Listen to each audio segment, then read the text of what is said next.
Her vil jeg forsøge at illustrere nogle genvejstaster og smarte tricks til at redigere tekster i Word og komme hurtigt rundt, navigere rundt i dokumentet uden at bruge mus osv. Det kan godt spare for noget tid. Jeg har skrevet heroppe for oven, at det er en kort vejledning til smarte genvejstaster i Word.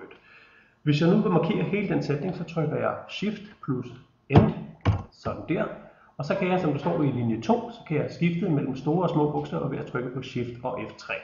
Jeg vil gerne have min overskrift til at stå med store bogstaver, så jeg trykker Shift og F3, så står det sådan der. Hvis jeg klikker en gang til, så bliver det alle sammen små bogstaver. En gang til, så bliver det alle sammen store begyndelsesbogstaver, og så altså store bogstaver her. Så Shift og F3, det skifter mellem store og små bogstaver. Og altså ved at bruge de her genvejstaster, så kan man, som jeg har skrevet her i linje 3, fuldkommen legende let redigere sine tekster. Med Ctrl og Delete, så kan man slette hele ord ad gangen, i stedet for blot et enkelt bogstav. Og når jeg gerne vil redigere den sætning, der står i linje 3 her, jeg vil gerne slette 2 overflødige ord, så går jeg hen til fuldkommen og trykker Ctrl plus Delete 2 gange.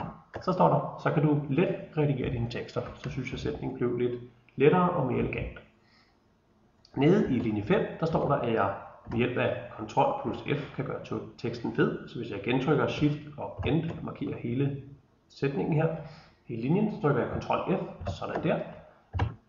Med Ctrl U hernede står der, gør jeg understreger teksten, det ser sådan der ud.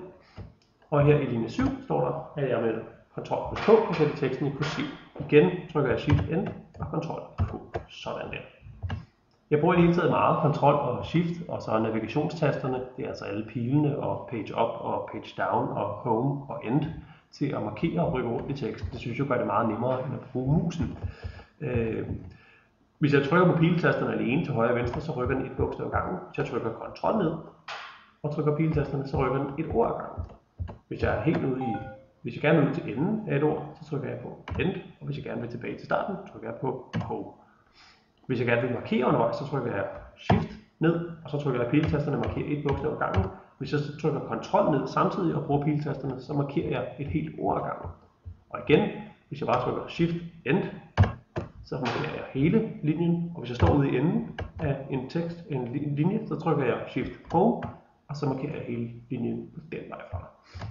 Nede i linje 9 her, der står der Ctrl plus X klipper teksten ud. Det vil sige, hvis jeg markerer hele den her og trykker Ctrl X, så forsvinder teksten, men systemet gemmer den, og hvis jeg så, som der står i den nye linje 9, trykker Ctrl V, så kommer teksten ind igen.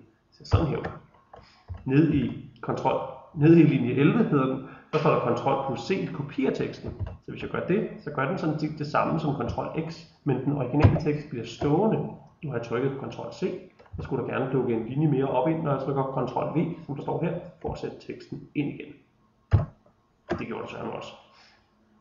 Endelig, linje 14, står der Ctrl A, markerer al teksten, så hvis jeg trykker Ctrl A, så kan jeg slette hele møget på en gang ved at trykke på Delete, og så kan jeg så, hvis jeg fortryder, trykke på Ctrl Z og få det hele frem igen.